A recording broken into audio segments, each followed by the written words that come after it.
And it's time for Lefties Losing It. Let's start with some happy news. CNN has lost nearly 2/3 of its viewers since 2016 amid growing fears the network is circling the drain. What a happy headline that is. But I can't imagine why CNN is struggling. After all, they have a token conservative now. It's Scott Jennings is on the network.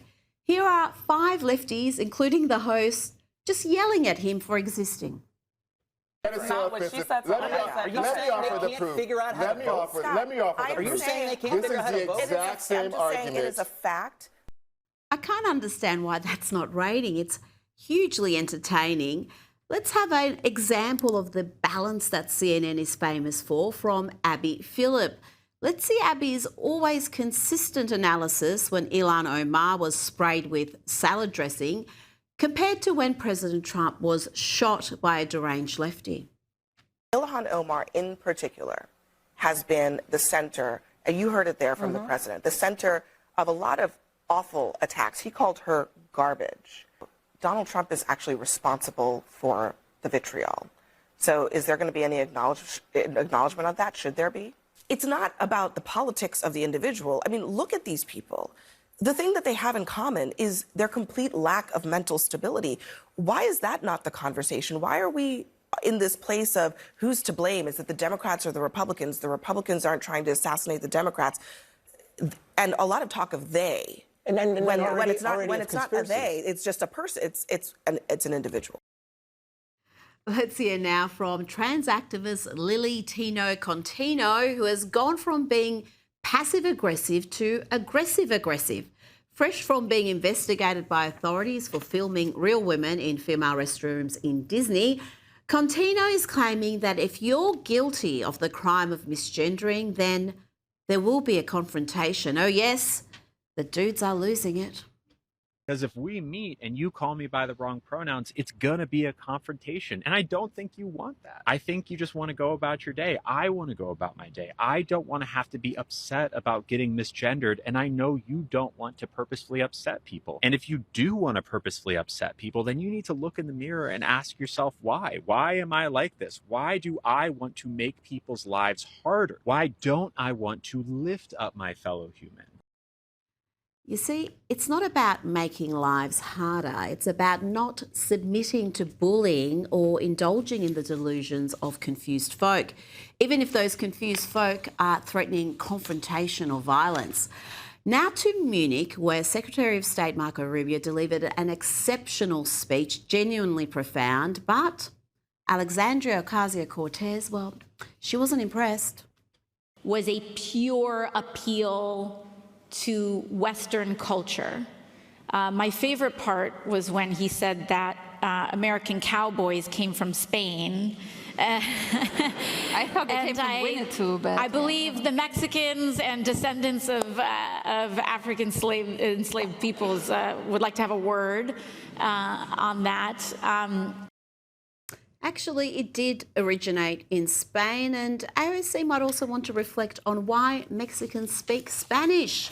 How did that happen? Let's hear more from AOC. Here she talks about culture and Western civilization. A fluid, evolving thing that is a response to the conditions that we live in. And so they want to take this mantle of culture. At the end of the day, though, it is very thin. The values that underpinned Western civilization, Western culture are very thin. She's a Marxist and not a particularly bright one or an eloquent one. Listen here as AOC struggles to answer the most obvious of questions about Taiwan. This is painful. Would and should the U.S. actually commit U.S. troops to defend Taiwan if China were to move? I think that this is such a, I think that this is of course a very long-standing policy of the United States, and I think what we are hoping for is that we want to make sure that we never get to that point. Oh dear, they're not sending their best, are they? But it gets worse. Also on that panel was the Democrat governor of Michigan, Gretchen Whitmer. Listen to how she flounders trying to answer a question about Ukraine, and she even says that AOC is much better equipped to talk about geopolitics. The AOC we just heard, really? Goodness. On Ukraine, what does victory look like? No, please. I'd love to hear your answer. It is. The two that I am on the panel with are much more steeped in foreign policy than a governor is. But I do think that Ukraine's independence, keeping their land mass, and having the support of all the allies, I think is the goal from my vantage point. Now, compare the Democrats' contribution at the Munich Security Conference to this blistering address from the Secretary of State, Marco Rubio, who spelled out to America's European allies that the Trump administration has no interest in being polite and orderly caretakers of the West's managed decline. This is brilliant. Listen to every word. And this is why we do not want our allies to be weak, because that makes us weaker. We want allies who can defend themselves so that no adversary will ever be tempted to test our collective strength. This is why we do not want our allies to be shackled by guilt and shame. We want allies who are proud of their culture and of their heritage, who understand that we are heirs to the same great and noble civilization, and who together with us are willing and able to defend it. And this is why we do not want allies to rationalize the broken status quo rather than reckon with what is necessary to fix it. For we in America have no interest in being polite and orderly caretakers of the West's managed decline. And Marco Rubio made it clear that the US alliance with Europe must be built on strength and the values of Western civilization. I'm warning you, you may need a cold shower or a cigarette after hearing this. We do not seek to separate, but to revitalize an old friendship and renew the greatest civilization in human history. What we want is a reinvigorated alliance that recognizes that what has ailed our societies is not just a set of bad policies, but a malaise of hopelessness and complacency. An alliance is the alliance that we want is one that is not paralyzed into inaction by fear. Fear of climate change, fear of war, fear of technology. Instead, we want an alliance that boldly races into the future. And the only fear we have is the fear of the shame of not leaving our nations prouder, stronger, and wealthier for our children. An alliance ready to defend our people, to safeguard our interests, and to preserve the freedom of action that allows us to shape our own destiny. Not one that exists to operate a global welfare state and atone for the purported sins of past generations. Joining me now is Newsweek's senior editor-at-large, Josh Hammer. Josh, the Secretary of State received a standing ovation after that speech. That is something to behold from the European political class. And that speech was profound, every single word. Rita, it's a defining speech for Marco Rubio. He has already been a historic Secretary of State. He's the first man since Henry Kissinger to serve in the dual capacity as Secretary of State and National Security Advisor. He has arguably been Donald Trump's #1 foreign policy advisor when it comes to a lot of Donald Trump's louder, bolder moves on the world stage, things like the operation in Iran last June, things like the Nicolas Maduro extraction in Venezuela just about a month and a half ago there. And now he is coming to this venue deep in the heart of Europe and just giving an absolute barn burner of a half-hour speech. Frankly, as someone who follows Marco Rubio pretty closely, I think back actually to a speech that he also gave in Jerusalem, a much shorter speech. He gave about a 6 to 7, and maybe 10-minute speech in Jerusalem back in September to commemorate the opening of this new archaeological excavation there in the city of David. And he spoke very similarly about how the origins of Western civilization were laid here in these stones here in Jerusalem. And I kind of heard those overtones there with his reminder to the European powers, or at least the European former powers, that they have a rich heritage and a rich civilizational history. And he's basically saying, we don't want to divorce you. We're actually quite happy historically with being your partners when it comes to NATO, when it comes to the mutual threat of the Soviet Union, the Cold War there. But guess what? The calendar is now 2026. And there are a lot of different threats on the world stage. There is the harrowing rise of communist China. There is the rise of Islamism there. And if Europe wants to remain relevant, they have to recover what they once were. They're not doing a very good job of that, are we there? So it's a very solemn warning to the European elites. And the fact that it, frankly, was received with no shortage of applause, as you correctly mentioned, Rita, shows that perhaps there is more of an appetite than some of us give them credit for actually listening to this message. The proof ultimately, of course, will be in the pudding on that. It will. I think it's a very fractured Europe right now. You've got countries that have heard that warning, that have turned to the centre right, from Italy to Finland, and you've got other countries that are just further doubling down on that leftist mentality, that neo-Marxist ideology. Now, I want to play you Marco Rubio here, warning Western allies about outsourcing their power to systems beyond their control. This sounds like a rejection of globalization. An alliance that does not allow its power to be outsourced, constrained, or subordinated to systems beyond its control. One that does not depend on others for the critical necessities of its national life. And one that does not maintain the polite pretense that our way of life is just one among many, and that asks for permission before it acts.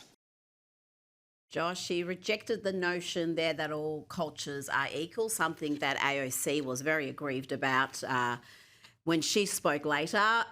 He unequivocally stated in that speech the value of Western civilization. You either protect it and advance it, or you destroy it from within, Josh. Look, Rita, Marco Rubio is a nationalist. He is not a globalist. He is not a transnationalist. He is an American nationalist. His views when it comes to all sorts of issues have taken a markedly national direction. They've been really trending that way for many, many years now. I actually remember back in 2019, again, I follow Marco Rubio pretty closely, especially as a Floridian by choice. He gave a speech at the Catholic University of America, I believe was in 2019, articulating his theory of economics, which he referred to as common good capitalism, which is kind of a more nationalist, less laissez-faire, absolutist approach to economics there. That calls for reshoring supply chains, things like trying to produce more manufacturing at home. Basically a rejection back then in economics when it comes to the siren song of globalism there. And globalism certainly has had its benefits when it comes to economics, lower prices, free trade, et cetera there. But the point that Rubio is making correctly is that it's come at a pretty steep cost as well. And now here in Munich, he's doing a very similar thing when it comes not just to economics, but also when it comes to culture. He is correctly saying that not all cultures are equal. In fact, some cultures, I would argue, I think probably Rubio would too, are objectively better than others in pretty much every demonstrable, empirical way possible when it comes to standards of living, when it comes to GDP, when it comes to material wealth, when it comes to subjective indications of personal happiness there. And you know, this is the modern Republican Party, Rita. This is the Republican Party of the 2020s. It's not George W. Bush's Republican Party. Back in his second inaugural address in January 2005, Bush famously spoke of the freedom agenda and how it was America's role to forcibly export its idiosyncratic version of Western liberalism to all places of the world there. He basically said that the Taliban just wants this Jeffersonian Lockean liberalism. And here's Marco Rubio 20 years later basically saying, actually, no. That's not the case. There are some cultures that don't want what we want there. And ultimately, it's up to America to protect her interests and then to ally with like-minded countries to better secure and protect their own regions there. That's in theory where Europe comes in. Again, the relevant part here is in theory. Very similar tones to J.D. Vance's speech in Europe last year, and that was seen as groundbreaking by many. Now, talking about destroying the West from within, I want to play you a clip of former President Barack Obama claiming here that it's Republicans and generally those on the right who push angry, divisive, us-them politics. The other side does the mean, angry, demagoguery, exclusive, us, them, divisive politics. That's their home court. Yeah. Our court is coming together. Oh, wow.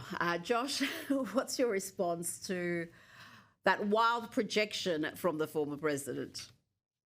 Doesn't this guy have better things to do with his time? That's actually literally my first take. We all saw Hillary Clinton there speaking at the Munich Security Conference, and whether it's her or Barack Obama, don't these old Democrats? Do they have nothing better to do with their time? Does Hillary Clinton not prefer to go shill for the Qatar-sponsored Clinton Foundation? Does Barack Obama not prefer to go shill with Michelle Obama on their multi-million-dollar Netflix package? Why do this? First of all, historically speaking, it was the job of former presidents to basically fade into obscurity, and it's very notable that Barack Hussein Obama was the first president to not leave Washington D.C. I cannot emphasize this point enough, Rita. There was a long tradition going back a century and a half, a very, very long time in America, where you would physically move out because that was a symbol that you were going to remove yourself and fade out of the public eye. George W. Bush, for instance, he had many flaws as a president, but to his great credit, he went totally out of the picture there. He went back to Dallas, Texas. He focused on painting. He was taking art classes. Can't Barack Obama just take art classes? He's just such a narcissist. He just can't avoid the public image. So that's my very first takeaway. I think the second takeaway is, dude, what are you smoking? This is the guy who famously, on the precipice of being elected president in 2008, said that he was out there and that he was going to stick it to the bitter clingers who were bitterly clinging to their guns and their religion.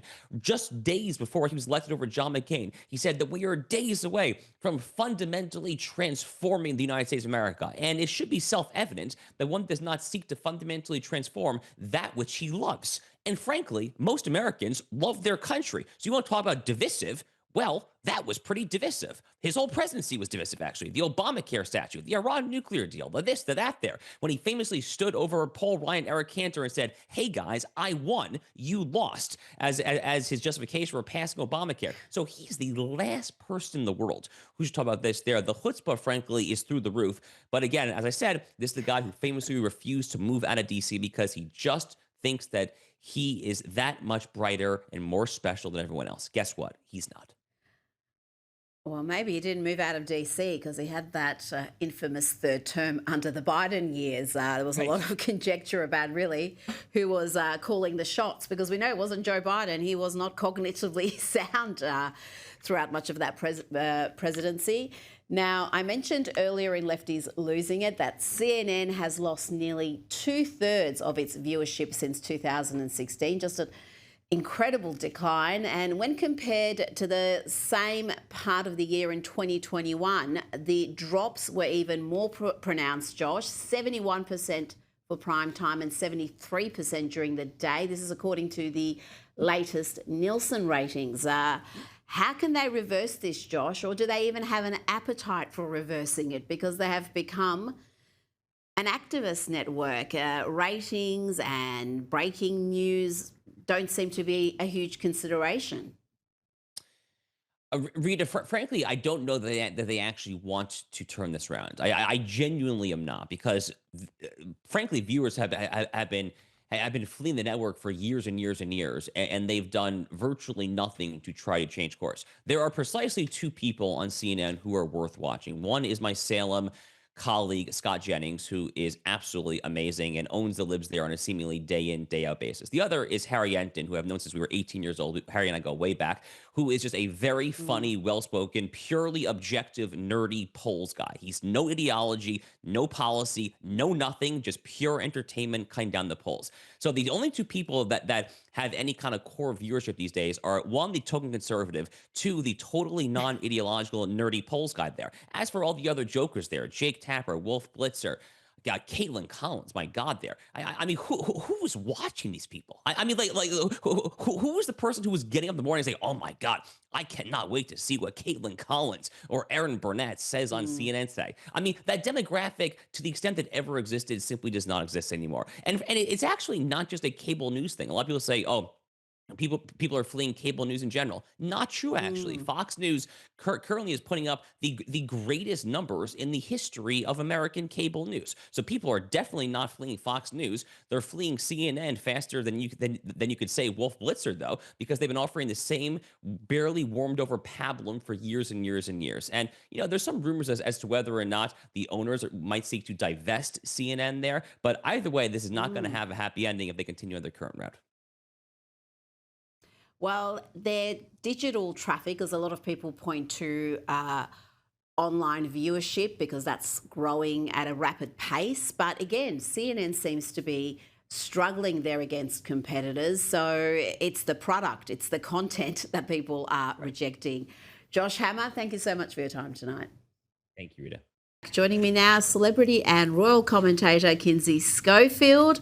Kinsey, let's start with Rosie O'Donnell, who's admitted to secretly returning to the US to suss out whether it's still safe for her after President Trump threatened to revoke her citizenship following her move to Ireland last year. We all remember her fleeing to Ireland. Kinsey, this is hilarious on so many levels. Tell me more. I know. I mean, multiple ICE incidents and protests all over the country. And Rosie's like, let me go home. Let me see if everything's okay. It's remarkable. She made a very public move overseas framed as political fear. Now she's coming home. That tells you everything, that reality rarely matches the rhetoric. Celebrity political exits often generate headlines, but most of them still maintain ties to the US because their careers, audiences, and business interests are here. Miley Cyrus, I'm looking at you. It feels less like exile and more like just, PR spin, just a little hissy fit.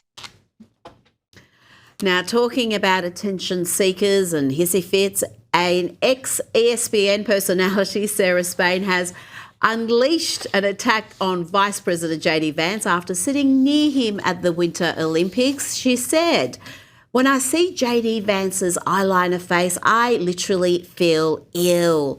I said, I feel like I just looked at a demon, like the devil, and I don't even believe in that." I mean, this woman needs help. She needs professional help. That's what I think her loved ones should be organising. But Kinsey, what triggered this outburst? Surely it can't just be that she was in the same vicinity as the Veep. I think sadly it is. You're right. We're calling for an intervention. This is just an example of like that political discourse that's personal insult instead of actual debate, not giving that person the benefit of the doubt. I mean, saying you feel physically ill just sitting next to someone is performative outrage. And honestly, these kinds of comments usually backfire on these personalities because they make the individual look emotional rather than persuasive. Voters tend to respond better to arguments about policy versus, in this case, a hormonal hissy fit. And also, whatever your politics, JD Vance is known as one of the nicest guys, one of the most genuine people in DC who actually loves his wife and has a really beautiful family. So look at that and see something demonic. I think you need help, lady. You need help. Now, she's going to be triggered by this next story because the Melania documentary continues to see huge success. It was the highest opening documentary in a decade. And despite receiving just widespread hate from the critics, all sorts of really terrible reviews, Kinsey, it's doing really well at the box office. Yeah, I mean, I think the success of this documentary shows there was always public curiosity about Melania that the media underestimated. Vogue, we're looking at you. She's one of the most private modern first ladies, which actually increases audiences' fascination with her. And, when critics dismiss her, it tends to energize viewers who feel like she's been misunderstood. I think the strong ratings or reaction prove there's a huge market for her story, whether political commentators like it or not. Now let's talk about the royals. Meghan Markle has shared the first ever photo of 4-year-old Lilibet's face. This is the first time we've seen her face. This was in a Valentine's Day post on Instagram where she wrote that husband Prince Harry and their 2 children are her forever Valentines. Kinsey, that's nice. Oh, really? Color me cynical. I think that this reeks of hypocrisy. After just days ago, we literally watched Prince Harry have a mentee B, mental breakdown, in front of a group of bereaved parents who lost their children to online bullying and social media. So Harry goes and is crying in front of these people about how the internet is evil, social media is evil, and days later, Meghan slaps a picture of Lily on Instagram. I mean, I'm sorry, but these two are not on the same page. They're certainly not on the same page. That I think we're going to agree on. Now, Attorney General Pam Bondi has finally released the Epstein list, a collection of 300 politicians and prominent people who were named in the files, telling Congress that all the documents the Department of Justice was required to reveal have now been made public. Kinsey, are there big names that are going to be worried about this release? I mean, I think like we had this conversation last week where Joe Rogan was like, look, I'm on the list, and because I refused to meet with him. And that's what we're seeing, a lot of pushback, because there are a lot of names. Meghan Markle's on this list. There are a lot of names on this list, and there are people that in no way, shape, or form had anything to do with Jeffrey Epstein. So I would like beg people to keep that in mind before judging someone because their name is on the list. Jeffrey Epstein cultivated powerful contacts everywhere, from politics to business to entertainment.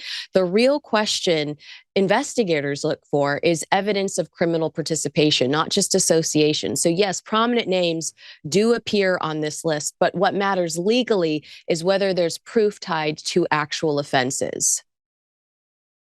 Now, sources told the UK Times that King Charles did not contribute to the $12 million payout made by his brother, Andrew Mountbatten Windsor, to settle a case brought against him by Virginia Giuffre, who accused the former prince of having sex with her when she was just 17 years old.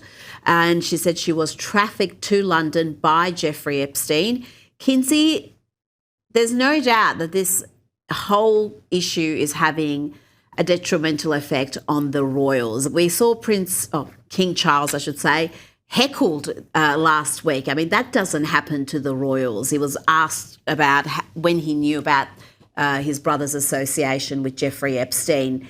How are they going to handle this going forward? Well, first of all, thank you for giving me the opportunity to respond to this story, because I found out about the original accusation in real time and I reacted organically. I was like, I'm horrified. I can't defend the royal family anymore. But here we have the royal family and King Charles specifically saying, actually, I did not contribute. And this distinction matters enormously for the monarchy. If the king didn't personally fund Andrew's settlement, it reinforces the palace's position that Andrew's legal problems are his own responsibility. The king has spent years trying to slim down the working monarchy and distance the institution from scandal. Financial separation is part of protecting the Crown's credibility. And again, exile, exile, exile. We don't want to see Andrew. We don't want to hear from him. And it's my understanding he's currently under investigation and potentially in trouble for sharing government secrets. So it might not be so easy to get rid of him. Goodness me. Now let's move on to actress and comic Amy Schumer, who's posted a selfie of herself in front of a Crying Corner banner for her first Valentine's Day since announcing her divorce from husband Chris Fisher. Kinsey, is this comedy or is it genuinely sad? I thought she was having a glow up and living her best life. Yeah, we miss her dirty carpet. What happened to all of those photo shoots she was taking along the carpet that needed a steam cleaning? I mean, divorce is obviously painful, but Amy has always processed personal moments publicly. Posting something like a crying corner fits her brand and turning drama into content. It just feels so cheap to me. Celebrities today, they monetize their failure, and sharing messy life transformations, I guess it strengthens audience connection. So I don't know. I'll give her the benefit of the doubt and say she's trying to relate to her audience, but a little piece of me feels like, you know, she's trying to get that money, honey. She knows it'll attract a lot of likes and clicks.